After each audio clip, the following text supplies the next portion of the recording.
The next speaker is Padraic E Moore, who is a curator and the artistic director of Ormston House in Limerick. Padraic has worked in the Apple Foundation in Amsterdam and as a curator in the Garage in Rotterdam, and is going to look at how Warhol's expansionist practice has dissolved the distinction between unique and mass-produced objects. Padraic.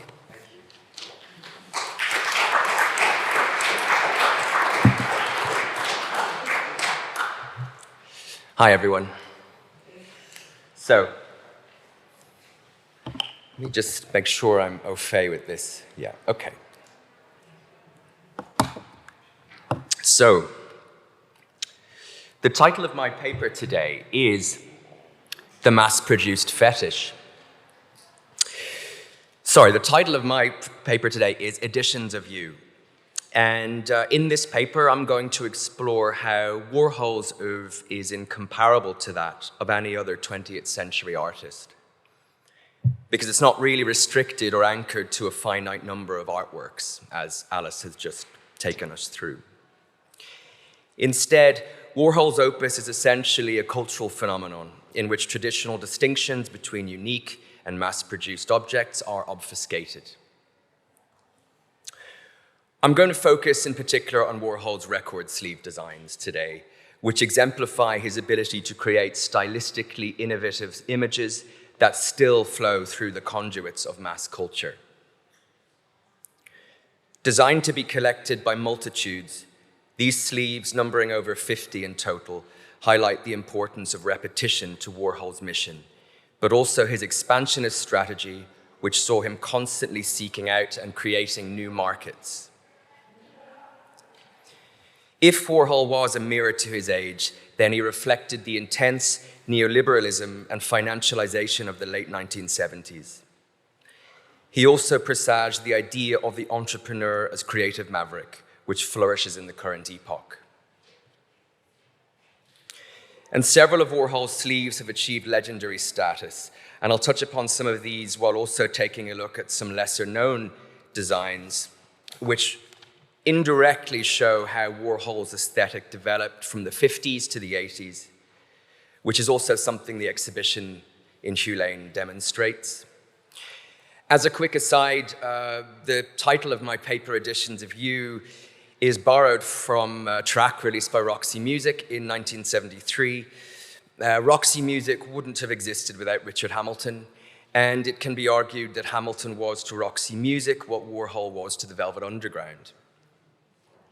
And I thought it was apposite to mention Hamilton today because apart from the fact that he was the subject of a major show here in 2011, he also shares important parallels with Warhol that I think it's useful to mention.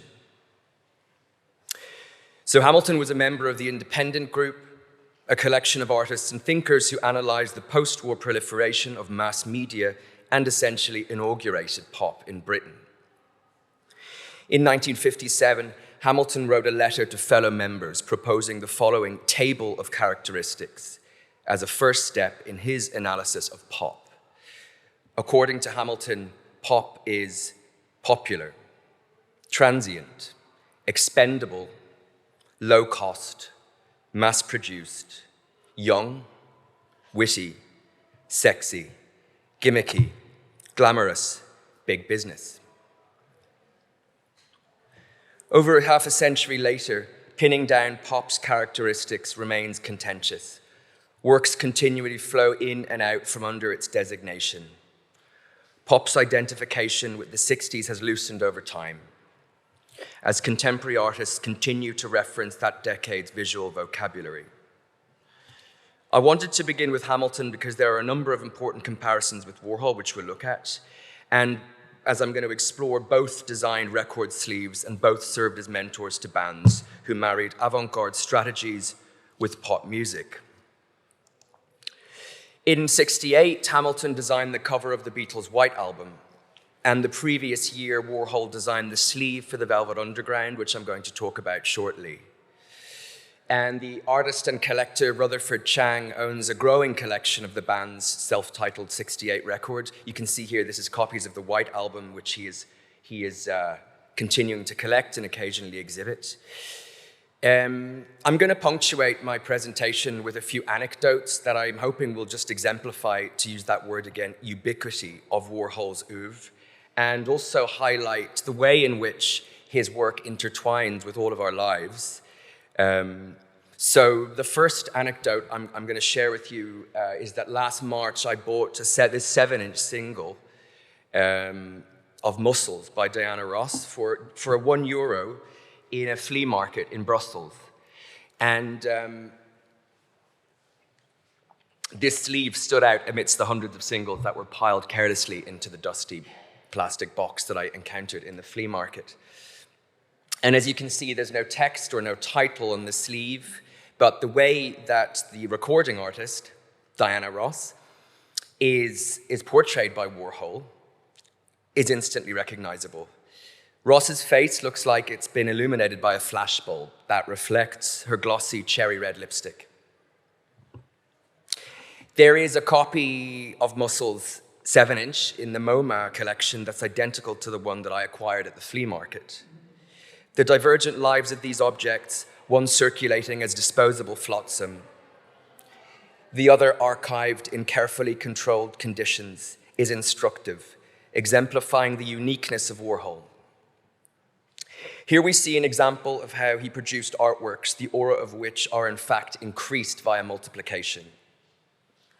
And it can be argued that it's actually the mass-produced, unnumbered, and indeed throwaway items, such as this 7-inch, that are in essence the most Warholian. The image used for the 7-inch here is a detail of a larger portrait that Warhol was commissioned to produce for Silk Electric, the 1982 album from which Muscles is taken. The gatefold sleeve of the LP is sumptuous, opening out to reveal Diana Ross in front of coral, fuchsia, magenta, and rose backdrops, wearing different shades of lipstick. And the inner sleeve, which holds the LP that you see here, consists of a photo of the back of the canvas that is signed twice by Warhol, which you can see here. I was looking for ways that I could use my laser pointer, so I've always wanted to have one of these. So you can see signed twice, which is quite a self-reflective touch, I think. And this sleeve grew out of a series of Polaroids that Warhol took in 1980 of Diana Ross. And it was at this stage in his career that he was really operating as a society artist. And he had been for almost half a decade at this point. You can see the Polaroid here, which is stamped. So from the 70s, Warhol was attracting patronage from a diverse clientele that included sports stars, scions, and socialites. As Isabel Groh notes in her book, High Price, the fame in Warhol's portraits work is something money can buy. Every industrialist's wife who commissioned a portrait from him in the 1970s found herself transformed into a star. Grau highlights an important fact often overlooked in contemporary readings of Warhol, that in the 1970s, dealing with certain forms of popular culture was still considered anathema to art that took itself seriously. Warhol attempted to liberate himself from the authority and vicissitudes of the market by developing commercial outlets such as Interview magazine. I'll return to his sleeve design shortly, but I just want to look at Interview for a few moments. Warhol co-founded Interview in the late '69, and in 1972, when it was sort of rebranded, not as a film magazine, but a potpourri of popular culture, he invited the artist Richard Bernstein to work as the in-house artist for Interview. And Bernstein remained there for the next 17 years, designing almost every cover. And many of those who Bernstein glamorized for the cover of Interview also sat for portraits by Warhol around the same time. As you can see here, Diana Ross again. So the two operations were sort of working in conjunction with each other. In the final decades of the last century, the status of printed magazines remained undiminished, and the reach and popularity of Interview served as a promotional tool that helped Warhol secure further commissions from prospective sitters. Incidentally, interview is an important touchstone for many contemporary artists, and as anyone who attended the event program I organized to accompany this exhibition will recall, both Perry Ogden and Gerard Byrne exemplify this tendency. So just to return to the subject of record sleeves, let's consider the different approaches of Warhol and the different approaches he took in the design of these sleeves. So early on in his career, Warhol worked with a vocabulary seen also in several of the artworks upstairs that won him commercial success, and several of his early commissions in this vein were for LP sleeves. So he received this commission in 1949 for a compilation of Mexican music, and here we see more representative examples of this particular vein, which I think exemplifies how Warhol's early work was distinguished by a refined naivete, but it also displays influence of folk art and Jean Cocteau's drawings. But Warhol's real breakthrough obviously came the following decade when he jettisoned all traces of the aforementioned naivete in his art and replaced it with the language of early pop, which was confrontational in its familiarity. In 1970, Warhol conceived this sleeve for Sticky Fingers by the Rolling Stones, which featured this black and white photo taken by Billy Name. And this cover, the original version, features a working zip that could be opened to reveal the inner image of white briefs. Unsurprisingly, controversy met this close-up of a man's crotch, which is thought to be that of Joey D'Alessandro, who we saw a few moments ago in Barbara's presentation. And the Sticky Fingers design is a counterpart to the sleeve Warhol designed in '67, which is undoubtedly one of his most famous works. Designed when Warhol was still managing the Velvet Underground, early copies invited the owner to peel slowly and see, peel back the cellophane skin to reveal a flesh-colored banana underneath. Most reissued vinyl editions of the album that are available today don't feature the peel-off sticker, but original copies of the album with the peel sticker featured are now rare collector's items, as evidenced here in this online eBay bid.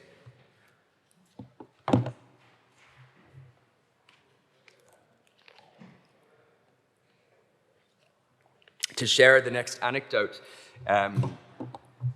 when I was 16, I had a poster on my bedroom wall, which is essentially a scaled-up version of this image, and I bought it in the Virgin Megastore, which isn't there anymore, I don't think.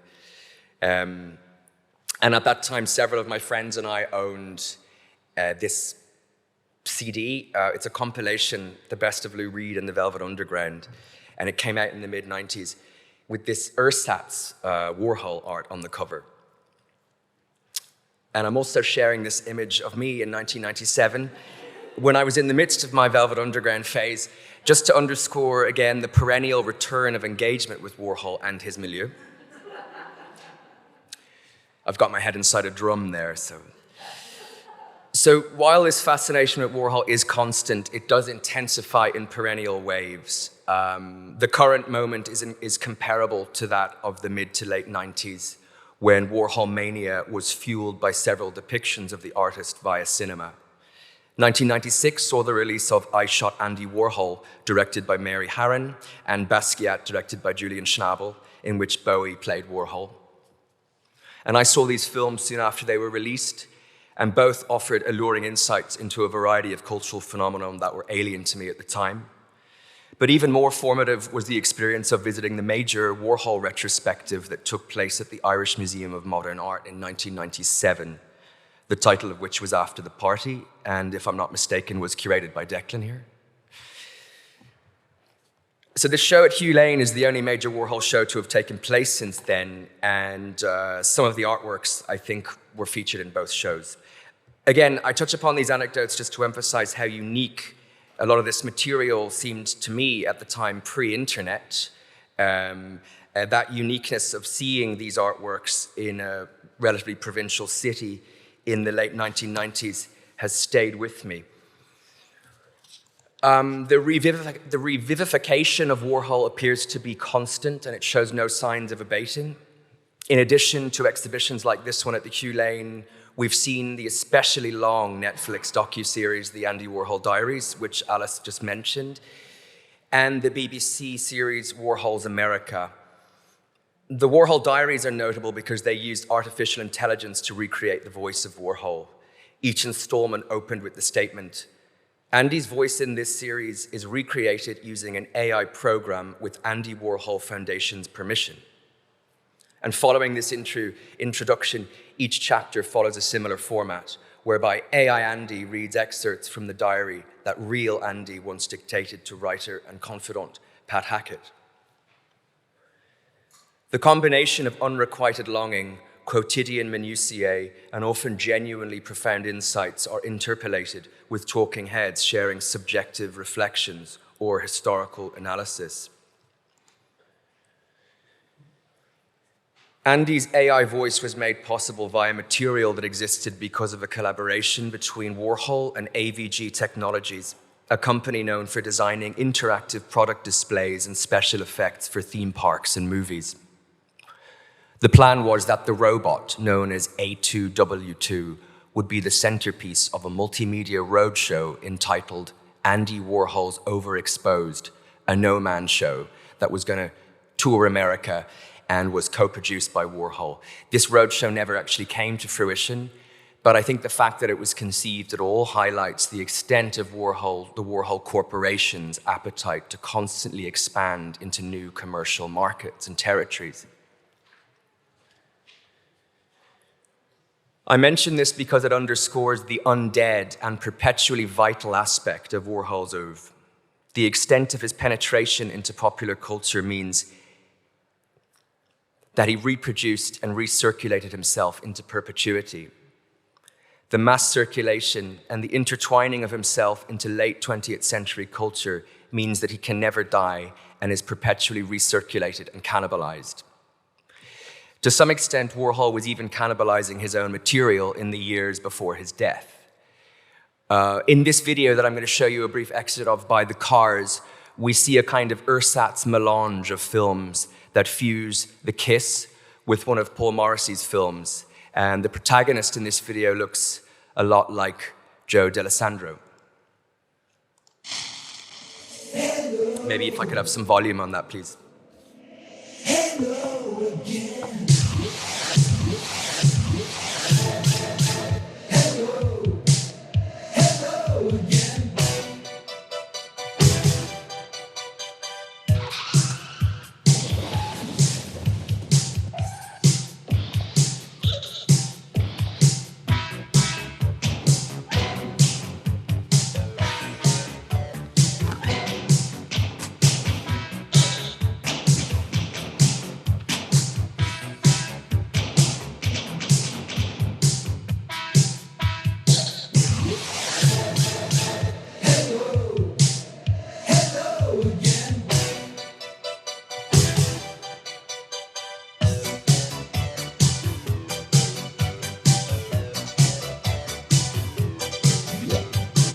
So, pop music always was central to Warhol's work. So his decision to direct and star in that video is entirely fitting. It came out in 1984. And as you will see, he features in it as a cameo, as a bartender. And actually, since he died only 2 or 3 years later, this video really represents one of the final pieces of his opus. I'm going to conclude this presentation with a quote by Donald Cuspit, in which the idea of Warholian fetish that I've tried to elaborate upon in this presentation is further expanded. Warhol's assaults on the spectator may suggest the trajectory of the fetish in our century. Warhol seeks to seduce us with images that have supposedly already seduced us. From his Brillo boxes to his Marilyn Monroes and electric chairs, Warhol panders to us with the overfamiliar, the pervasive and the cheap, the loved and limited, the ideal and actual.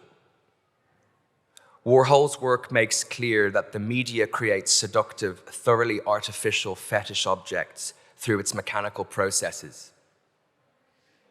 A genius at recycling the throwaway public fetish, Warhol reinforced the social hostility and indifference embodied in the media's self-promotion and supposed omnipotence. He also made a high art of the delusions of grandeur implicit in the social star, be it person or object, or personified object, or objectified person. Warhol extended the star-making, the creative fetishizing process of our media-oriented society, planting it deep into the art-making process. Thank you.